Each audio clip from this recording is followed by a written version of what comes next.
Информацијата со Никовски. Здравейте, почитувани, помина изборите и се остваруваат оние најцрни сценарија дека тие може да донесат продлабочување на кризата, а не излез од неа. За жал, тоа се случува и да бидеме сосема прецизни и јасни, тоа е сценариото кое е диригирано од надвор, а за жал ние даваме придонес со нашето однесување на овој или онај начин да тие нивни цели, намери и планови се реализираат.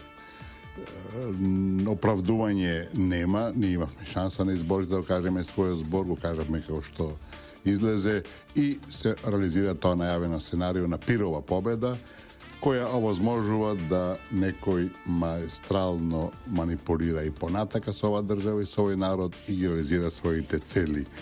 Докаде сме дојдени, ќе ви цитирам изјава на еден од перијаниците на тугите интереси во оваа држава, на идеите и замислите кои се спротивни на аспирациите на македонскиот народ. Тоа е Сашо Ордановски, кој синоќа на 24 телевизија во дебата рече: странците не доведоа до оваа ситуација со јасни намери, тоа е моја додатка, за да се смени оваа власт и што мислите? Сега ќе се повлечат, не ќе до крај? Постави прашање, логично прашање. Значи, она што ние го знаеме, го чувствуваме, а тој порано беше еден гласноговорник кој ги откриваше плановите на странците. Ќе ја подсетам дека на времето кога почнаа со пржински слични антиуставни договори, тој во еден текст во Слободен печат рече дека одиме во правец на апсење на лидерот на власта и на тие околу него, и тоа е целта на овие политики. Мислам дека тоа што следеше го потврди тоа, а ова исти човек во текстовите кои ги објавуваше во Слободен печат и се уште ги објавува, само тогаш на времето стоеше под текстот, бар под неколку текстови јас видов, текстот е дел од проектот на USAID. Значи, де факто, тоа е финансирано од некого и тоа ги откриваше сите оние карти кои ние ги знаеме, меѓутоа кои беа во секој случај не беа случајни, туку беа планирани, добро испланирани, и сите овие 2 години што не тресат од корен се де факто финалето на тој западен неуспех, на американски неуспех да ја прекрсте оваа држава и да го разнемите овој народ. И уште да цитираниот Ордановски да дадем уште негов уште нешто што кажа синоќа, вели да го сочекаме прво конечните резултати кои нема да бидат сегашни. Значи, се ова се случува во ДИК, не е туку така, не е нешто, нели така нечија волја внатрешна, туку се тие планови кои претходно ги најави. И додаде уште нешто, вика, покрај тоа рече, во коалицијата на ВМРО има многу мали партии, сите пратеници не се ВМРО, па се можни премини. Видите, значи, не ги отвора оние етапи на политиките надворешни кои се очигледно добро зацртани, нему познати, а тој е доволно невнимателен, не верувам дека намерно го прави тоа, за да покаже веројатно колку знае и колку е упатен во све, да се представи како некој предвидуваш некоја ванга на профет на настаните во држава, ни ги открива картите на овие луѓе. И дека сето ова не е случајно и сето ова што ни се случува драма последна со Државната изборна комисија, дека не е туку така.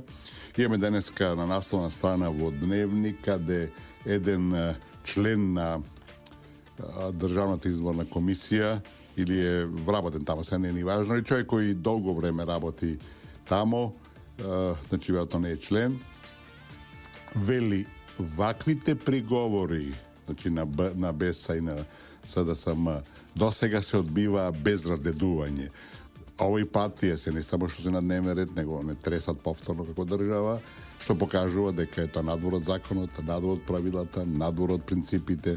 Туку тоа сценарио кое го најави и го објасни Ордановски, што би рекол Заев, сега му е мајката, се прави се да се доклечи ова држава и да се разнемите овој народ. За дипломатијата со Никовски.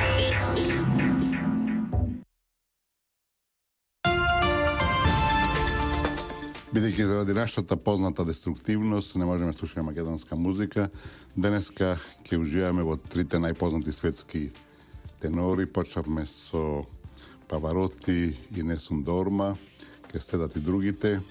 А ние се вратиме на нашата тема. Изборите, последиците, странскиот фактор и слично. Почитувани, значи, има повеќе наравученија од овие последни избори. Меѓу другото, има и нешта кои се уште не можеме да ги објасниме. Тоа е меѓу другото клучниот можеби факт зашто една голема група на албанци се проценува од 30 до 70 илјади гласови и беа дадени на нашата опозиција, на македонската опозиција. Тоа, мисля, че ни ќе остане уште некое време неоткриено, бидејќи тоа не е логично. За жал, велам, тој феномен ќе го објасниме од повеќе аспекти. Првиот аспект е дека е тоа нелогично, бидејќи албанците во овие последни, нека биде по 2001 година, да не одиме до 91-та, по 2001 година се концентрирани на националните прашања, голем албанскиот проект е тука, на таа основа се мобилизираат сите тие. Најдобар доказ за тоа е неуспехот на Селмани, кога Емир Селмани се појави со една, како председателски кандидат, нели така, со една прво личност која не беше избербатен со некој национализам и екстремизам, која се појави како председателски кандидат, може би до 100.000 македонци му ги дадоа гласовите, што покажува дека ние сме сепак космополитика нација и дека немаме ништо против албанците. Овој прв случај, иако што имаше еден друг кој беше апсолутно наместен, кога беа исто така председателските избори, кога кандидати беа Тито Петковски и Борис Трајковски покоен, тогаш во вториот круг албанците го решија победникот, меѓутоа преку една организирана, координирана акција која требаше да го спречи изборот на Тито Петковски. Овој пат ние немаме се уште аргументи, ако се зборува за пари делени по џемиите, тоа се све шпекулации за кои не можеме да станеме. Меѓутоа, видите, значи ако албанците по традиција, ако сакате по национално чувство и слично гласат главно и скоро исклучиво за албанските партии, овој пат се направи еден голем исклучок. Ако некој рече дека тие беа поведени, занесени, инспирирани или како сакате од нелогичните и неприфатливите понуди кои им ги даваше лидерот на опозицијата Заев, мислам дека тоа е чиста шпекулација, неодржливо, бидејќи тоа, бидете сигурни, нема допрено ни до 1000, нека биде 5000 од тие што гласа за опозицијата македонска. Значи, иако тие велам ветувања за двојазичност, за надградба на Охридскиот договор, што е погубно за македонскиот народ и за оваа држава, тие не дојдоа до тие луѓе. И тие по самата логика на нештата беше објективно да се очекува. Ако веќе се против политиките на ДУИ, ево да го прифатиме тоа, кај нив има масовно, широко незадоволство од политиките на ДУИ, кои со помош нашата опозиција се создаде слика дека ДУИ е жртва, пионче во рацете на ДУИ, на ВМРО-ДПМН, што апсолутно не беше точно. Напротив, ДУИ си ги споедуваш националистичките интереси, би рекол, еден перфиден начин, чекор по чекор, додека нашата опозиција тврдеше дека тие се во скутот на ВМРО-ДПМН и така им отвараше пошироки од една страна можности да го барат невозможното, што сега целосно дојде на дневен ред, и од друга страна, нели така, кај албанскиот фактор создаваше впечаток дека ДУИ не е тој што ги застапува нивните национални интереси, дека е жртва на нечија нели така доминација, во конкретниот случај на главниот коалицијски партнер, и дека тоа треба се казне. Ево да го прифатиме тоа како аргумент, меѓутоа алтернативата во никој случај, почитувани, не е да тоа биде македонската опозиција, бидејќи паралелно на политичката сцена се појавија два нови албански политички субјекти. Тоа е од една страна Беса, која доби неочекувано голем број на гласови, 57.000 ми се чини, што покажува одредено прекашување во албанскиот политички блок. Имавме Алијансата за Албанија, Алијансата на албанците, во која беа Села, беа генералот, нели така, и која исто така доби 35.000 гласови. Според тоа, тие има алтернатива и не беа ставени пред избор или ќе гласат за СДСМ, или нема за кого да гласат, бидејќи не сакаат за ДУИ. Тоа ми чини најдобрата потврда и гаранција дека сепак за овај исчекор на албанскиот електорат во правец на подршка на политиките на СДСМ не е автохтон, не е спонтан, туку е напротив резултат на некакви други дејанија,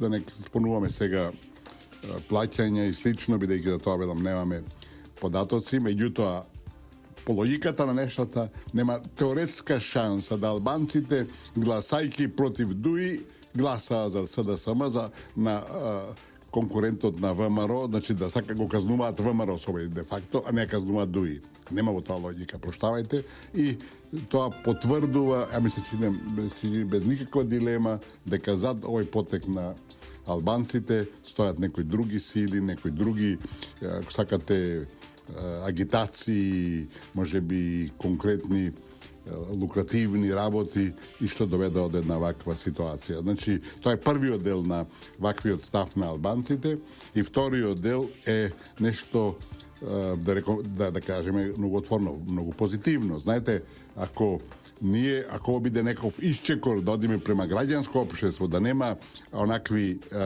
племенски партии, односно етнички заедници кои етнички партии, туку да одиме на граѓански концепт кој беше апсолутно и целосно исклучен со Охридскиот договор, тоа белам требаски да го поздрави. Меѓутоа се плашам дека од таков исчекор нема ни 1% од овој потек, туку напротив, тоа е чист резултат на некакви манипулации, менаџирања, мешетарења, делење можеби на нешто преку џамиите и слично. Бидејќи ако албанците веќе сакаат да го казнат ДУИ, нема потреба да казнуваат ВМРО, ќе го казнеат ДУИ, ќе гласаат било за Беса, како што еден добар дел гласа, или за Алијансата на албанците.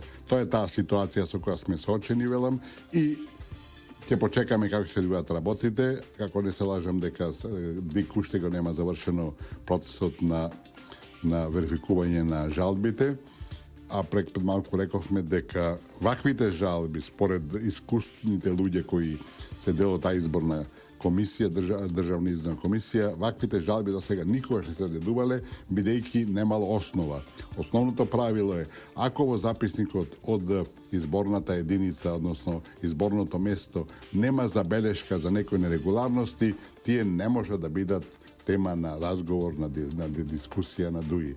А ние де факто сме сочени со такво нешто и сите шпекулации дека некој амбасадор бил во ДИК, дека се врши притисок, напред малку што го цитиравме Сашо Дановски, потврдува дека се поголеми игри во прашање, дека се поголеми интереси во прашање и дека сето тоа се прави во едно сценарио која крајна цел е да се прекрасти Македонија, да се не бидат македонците и едно на секојаш да се затвори македонското национално прашање. За дипломатијата со Никовски.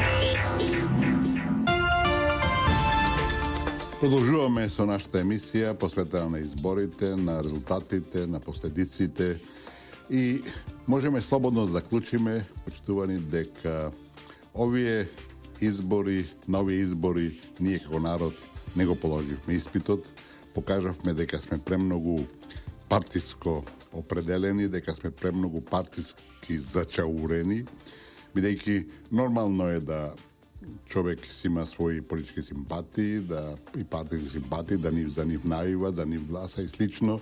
Јас сум и кажал, ќе повторам, јас сум по моите политички идеолошки убедувања апсолутно на левицата, немам никаква врска со десницата, меѓутоа кога е прашање на интерес на државата и кога имате една партија која направи многу грешки, јас мислам дека тие требаше во ова кампања да се извине за некои грешки, да ги посочат самите, бидејќи тоа ќе им даеше ќе го зголемеше рейтингот, значи не е спорно дека направија грешки, меѓутоа тие знаеват дека не смеат да загазат, да ги доведат во прашање оние основни идентитетски прашања на македонскиот народ и на тој план тие се замерија главном со западните фактори, пред се со Америка и точно заради тоа се и сега жртви, како што рече Ордановски кога чекавме, кога го цитиравме на почетокот, дека странците не доведа ова ситуација со единствена цел да се смени оваа власт и да се донесат тие што ќе бидат по нивна волја, односно што ќе ги следат нивните интереси и ќе го виткаат рбетот. Моментот е историски драматичен и сите овие недоразбирања и случувања во Државната изборна комисија во ДИКот покажуваат дека работите не се случајни, дека тука се навистина измешани силни интереси, дали некој амбасадор бил во ДИК или не, и тоа се врши некој по индиректен начин тоа влијание, тоа е факт. Велами, очекувањата дека ќе биде пата резултатот од изборите имаат своја тежина, бидејќи знаете, тие веќе опозицијата кој ги загуби. Да загубите со 2 пратеника е веќе сериозен пораз. Да загубите со 1 пратеник и знаете, ако стигнале табланета, ако изгубите 101%, тоа е уствари најубавата победа. Значи, тој пораз, таа демонстрација на македонскиот народ, дека биде со 16.000 и нешто гласови докажана дека оваа партија и оваа сепак заслужува поширока поддршка, тие место тоа прогласуваат, значи, опозицијата победа и велат дека народот гласал за промени. Народот може би сака промени, и тоа е нормално и неизбежно. Секој нормален човек сака промени, и тоа по можност на подобро, не на полошо. Значи, али сепак имаме резултати. Резултатите се многу јасни. 51 према 49 и тоа е пораз. Тоа не може да значи дека ВМРО ќе, односно победничката партија ќе формира влада, има тека уште на многу предизвици, разбирате, со кои ќе се сочуваме откако ќе заврши оваа процедура со ДИК и веројатно тоа ќе стигне до правниот суд. Значи, ние голготите не ги заминуваме, не ги надминуваме, напротив, ние влегуваме со нови голготи и нови неизвестности кои може да им нанесат голема штета и веќе ни носат. Ако дојде до ситуација да нема влада подолго време, ако дојде ситуација да се формира некава техничка, некава широка влада, тоа значи само државата ќе стагнира и ќе назадува и ќе оди надолу. Мислам дека има индикатори дека и опозицијата е свесна дека не може да формира влада, бидејќи може би за среќа во дениот случај албанските пак партии кои легува парламентот се длабоко поделени меѓу себе, тие се гледаат преку нишан, меѓу себе не спремни да барем најголемиот дел да соработуваат, така да некаква можна коалиција меѓу тие партии и опозицијата за да формираат влада. Иако дојде до тоа мнозинство ќе биде мало, нефункционално и нема да издржи многу. Значи, имаме повеќе опции и тие нови голготи ќе доаѓаат до израз откако ќе завршат овие правни процедури. Мислам дека morаме да нагласиме дека правото на жалба не е апсолутно нешто неприфатливо, тоа е законско право, секој го има тоа. Меѓутоа, боли фактот и пречи фактот што според информациите кои ги имаме, сите жалби кои се дадени се неосновани, не се базираат на факти и аргументи, туку на некакви, да речам, манипулации, инсинуации и слично, и основното е што тие не се внесени во најголемиот дел не се внесени во оние избирачки списоци кои избирачките одбори ги достави до Централната изборна комисија. Ако тогаш немало замерки на гласањето, немаш ти после 2 дена да сетиш, таму имаше проблеми со гласањето. Сите тие партии главни има таму своји луѓе во одборите, и ако тие се предомислиле меѓувреме, сигурно не случајно, туку под веќе притисок, тоа не може да биде верификувано, не може да биде прифатено. Меѓутоа, велам, ние сме се уште во драма која трае, да се надеваме дека денес ќе заврши, ќе почнат тие нови временски ограничувања околу жалбите, управниот суд и слично, и дека некаде на почетокот на следната година се надеваме дека ќе излеземе од овој галиматијас. Меѓутоа, како што реков, како ќе се формира влада е многу непредвидливо, многу тешко да се предпоставува и тие голготи, тие недоразбирања ќе продолжат.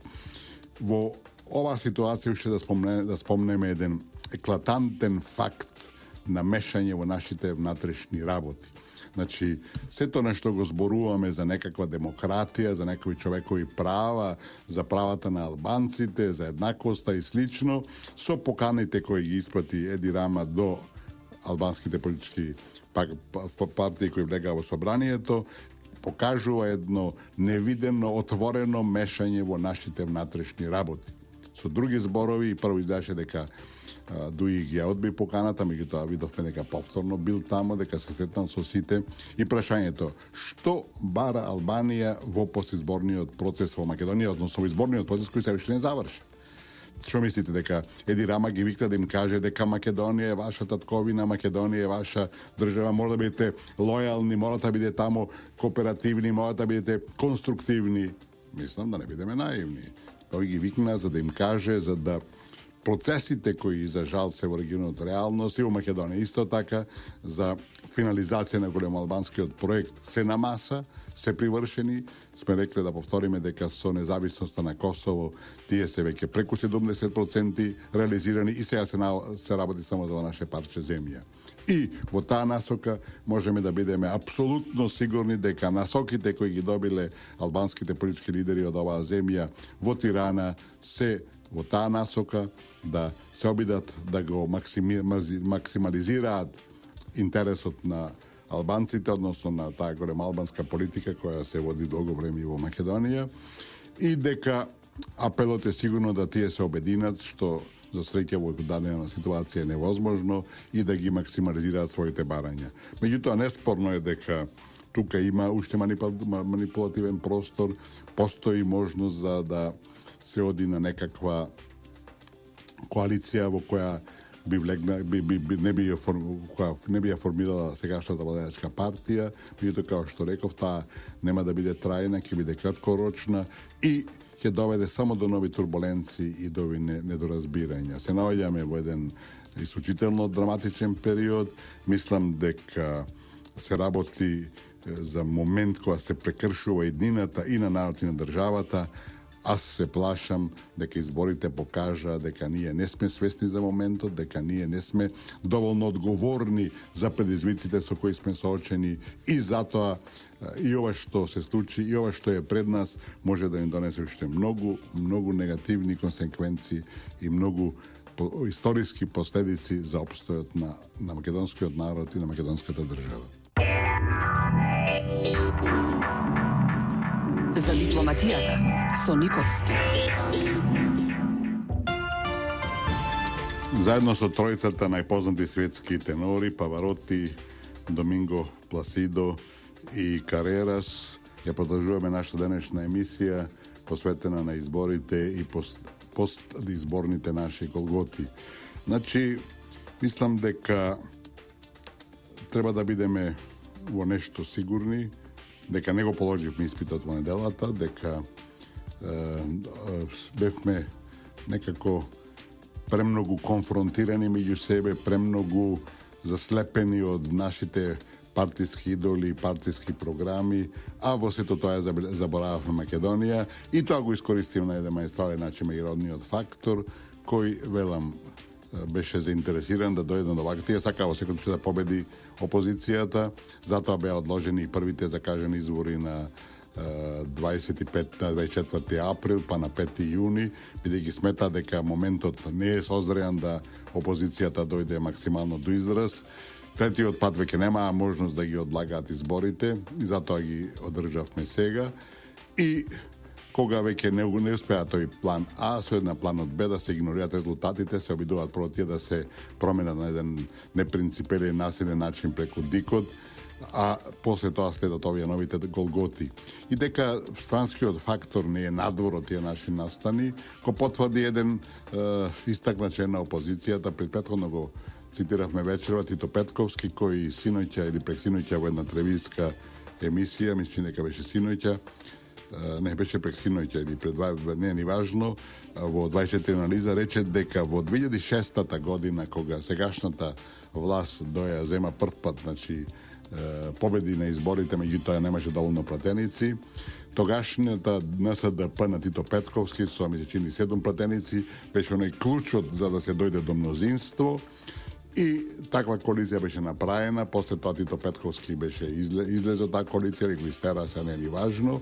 Тој се извини за таа коалиција, али велам нова емисија пред неколку дена, поточно тоа беше на 13 декември на телевизијата 24, рече дека во таа 2006 година, извинувајќи се за поддршката на Груевски, рече дека 3 пати, значи повторувам дека 3 пати американската тогашна амбасадорка Джилијан Миловановиќ го убедувала да влезе во коалиција со ВМРО, кажувајќи му дека таа не е истата на таа на Љубчо, дека Груевски е нов човек, нова надеж и така натака. Самиот тој факт, знаете, работите се открива често пати не сакајки на индиректен начин за улогата, поготово на странците во нашите внатрешни работи и велам, тој сам вели, американската амбасадорка 3 пати ме убедувала. Што има таа да го убедува дали Тито Петковски ја влезе во коалиција или не. И се ако тогаш во тие релативно мирни времиња, во тие времиња со многу помалку предизвици колку денеска американската амбасадорка се земала за право да влие, да убедува, да нечам да гарантира некои работи, можете да замислите како што се случува денеска, кога земјата е доведена да нечам на просечки штаб, али земјата е фрлена на колена и во сето тоа сите знаеме каква е улогата на странскиот фактор и можеме само да замислиме каква е улогата конкретно на американскиот фактор. Значи, ако тогаш Миловановиќ, амбасадорката, 3 пати го убедувала Тито Петковски да влезе во коалиција, сега можеме да бидеме уверени дека тие по 20 пати имат повторено, поготово некои на албанските фактори, на албанските политички фактори, кои во момент се клучни за создавањето на коалицијата, како да играат, што да играат, и бидете уверени дека токму во таа насока и Тирана, односно Рама, која е под целост америчка контрола, во нивното поле на влијание, и тоа е нормално и разбирливо, ако сетиме се што направи американците за албанската кауза на Балканот, со независноста на Косово, бомбардирањето на Белград и слично. Значи, и таа, што викаме, на баци рака во Тирана, беше апсолутно во тој контекст на една координирана акција, на координиран притисок како да се како да се поднесуваат албанските партии во овој постизборен клучен период. Ние сите знаеме дека клучот, односно далечинското за нивното однесување по многу работи во Вашингтон, а ова само се потврдува и добива на максимален значај во одлучувањето на судбината на наша држава и на нашиот народ. И кога зборуваме на оваа тема, мислам дека осудувајќи ga таа политика на Тирана и директно мешање во нашите внатрешни работи, бидејќи покрај другото, тие на некој начин ја девалвира улогата на албанските политички партии во Македонија и на директен или индиректен начин, свесно и несвесно, нив ги направија како некакви тројански коњи во конкретниот случај на Тирана. Ми се чини дека мене ме издадува првичната реакција на Али Ахмети да не оди во Тирана и реков дека он покажува некаква автохтоност, покажува некаква државничка улога, меѓутоа тој очигледно не по своја волја и по сигурно додатни притисоци од некои колеги на Джилијан Миловановиќ, мораше сепак да оди во Тирана, бидејќи очигледно тие пораки беа исклучително важни и со исклучително сериозна позадина. Така да сега имаме ситуација да по завршувањето на постапките на ДИК и управниот суд, кои, да бидеме отворени, се јасни и прецизни, се апсолутно законски, реални, можни, иако во конкретниот случај тие немаат тежина да бидат предмет на такви расправи, меѓутоа во принцип нивното жалење, односно поднесувањето на жалби никој не може да го оспори. За жал Државната изборна комисија не го покажа до своето достоинство не го потврди, не се покажа како еден фактор кој ќе биде надпартиски во интерес на Македонија, туку навлезе во разгледување на тие жалби кои, како што гледаме од разни експерти, нема никаква основа. И почитувани во таа сега борба, не само непринципиелна, него ако сакате одвратна борба за се уништи македонскиот карактер на оваа држава, во која има голем број на слуги, наши слуги на странските интереси, доаѓаме до едни такви, мислам, неприфатливи мизерии кои покажуваат дека некои луѓе немаат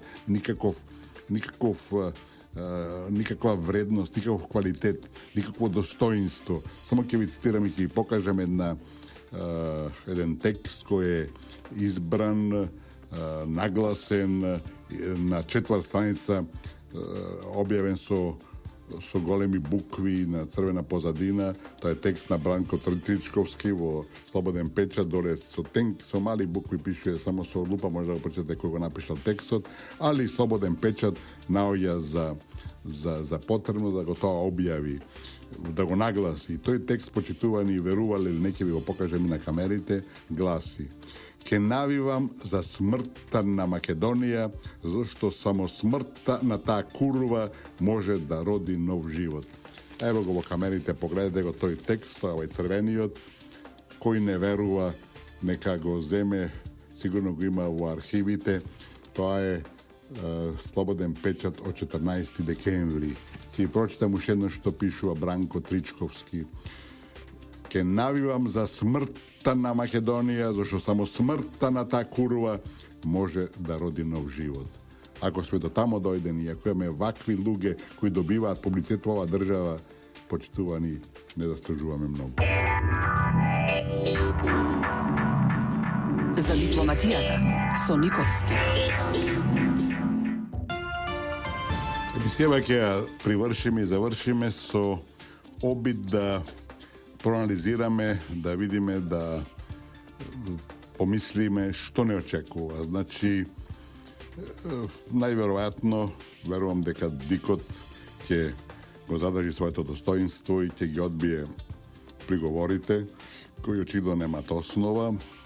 Веројатно ќе го чекаме до тоа да жалбите на судот и ќе се сочиме со моментот на одедување на новата влада и да подсетиме дека сите овие обиди да се дојде до пата или да се не така да се девалвира победата на владачката партија на овие избори, се со цел да тие не го добијат мандатот за составување на влада. Знаете, по законите и уставот, победничката партија прва го добива мандатот за состав на владата и таа се обидува да формира влада преку коалиција, бидејќи нели така нема доволно самата пратеници да излезе пред собранието со предлог на влада. Рековме и повториме дека коалицирањето ќе биде многу тешко. Предпоставка е логична дека ДУИ, бидејќи ќе остане, дека секашното треба да остане така, 51 на главната победничка на овие избори и на ДУИ со 10 создава фактум на 61 пратеник, односно дека мнозинство во парламентот. Значи, теоретски тие можат, и практично тие можат да состават влада, меѓутоа не треба да се одбијат, да се отфрлат другите комбинаторики, со тоа што, велам, сите овие напори беа да се некако дојде до унифицирање на албанците во земјава. На таков побег ми се чини упати и ДУИ, за да ја заекне и својата позиција према преговорите со ВМРО. Мислам дека барањата кои ќе постават ќе бидат по многу што неприфатливи, така да некаков компромис ќе биде многу тешко достижен, дури да се постигне такво нешто кое нема да биде на штета на фундаментални интереси на македонскиот народ, со едно такво, да речам, тесна предност, едно такво тесно мнозинство не може да се владее. Прашање само кој ќе има нови избори. Се спомнува множноста и за малцинска влада, тоа е уште полоша формулација. Знаете, малцинската влада ќе зависи од сите, ќе мора да калкулира за се и ќе биде де факто соврзани не само раце, туку и нозе. Значи, во секој случај, ние можеме да констатираме со релативно голема одговорност дека наскоро ќе мора да има нови избори и да се надеваме дека до тогаш ќе созреат некои наши сваќања, иако меѓу македонците тешко се менуваат сваќањата и определбите. Ние сме длабоко конзервиран народ, длабоко конзервативен народ со, мислам, неспремност, неподготвеност на некакви промени, прилагодување и така натаму. Ние се прилагодуваме, или обично се прилагодуваме на резултатите на пост настаните кога ќе немаме избор. А претходно да ги согледаме и да се некој начин го предвидиме и тоа да го избегнеме, тоа не е баш наша голема карактеристика. Мислам дека нашиот простум ќе доаѓа се повеќе до израз, дека ќе биде неопходно да се направат одредени прилагодувања и во кампањите кои ќе следат, да се нагласат некои нови моменти, може би било добро да се исфрлат на површина и нови луѓе, за секој случај да може да се придобие некој дел од гласачкото тело кое било неопределено, кое овој пат гласало на еден и друг начин, а може и поинаку. Мислам дека објективно на следните избори да огромниот дел на албанците кои овој пат гласаа за македонската опозиција тешко дека се повтори, иако може да биде исто случај со нови менаџирања, да не речем подкупувања, али користење на разни начини за да се влие во изборите, така да мислам дека влегуваме во еден неизвестен период кој ќе носи нови предизвици и сметам дека и се надевам, поточно не сметам, него повеќе се надевам дека македонскиот народ во овој период кој ни престои ќе биде поодговорен спрема својата судбина, спрема својата иднина, бидејќи во прашање не се ни ВМРО, ни Груевски, ни СДСМ, ни ЗАЕ, туку напротив е во прашање Македонија, иднината на сите нас. Тоа беше денеска, почитувани. Не можеме да заклучиме ништо по-конкретно. Тоа се тие драматични моменти кои ни предстојат, кои ги најавивме. Ќе биде многу тешко да се излезе од нив. За денеска да повториме уште еднаш дека во вакви кризни ситуации економскиот патриотизам, ако некојаш политичкиот него изфрламе во прв план, нека биде економскиот барем, што исто така не ни е баш особина, да купуваме повеќе македонски производи, зашто само така ова држава ќе успее. Сите политики на крајот од денот се за економијата, а не за некакви геополитички или, не знам, глобалистички политики. И уште една овој пат тибетанска мудрост, која гласи: нема безизлезни ситуации, само некои луѓе така се чувствуваат. Македонецот не сме така се чувствува, македонецот мора да биде горд на она што македонците го направиле во историјата, мора да биде горд на своите придонеси према цивилизацијските достигнувања и на славјаните, и на целата светска култура, и врста основа да се обидеме да ја градиме едината на оваа македонска држава, која е за жал и за очигледно загрозена од надвор и од натре, и дека нам ни е потребно било кога единството, кое не можеме да го постигнеме некоја по некој восхитувачки начин, ама да се обидеме барем да го протнеме, да го наметнеме она што е интерес за нас, за нашите деца и за нашите внуци. Благодарам за вниманието, се слушаме здравје во следниот петок. Трговско радиодифузно друштво, Радио Слободна Македонија. Уредник и водител на емисијата Христо Никовски. Датум на продукција 16 декември 2006 година. А вие, почитувани слушатели, останете и понатака на фреквенциите на ова радио. За дипломатијата со Никовски.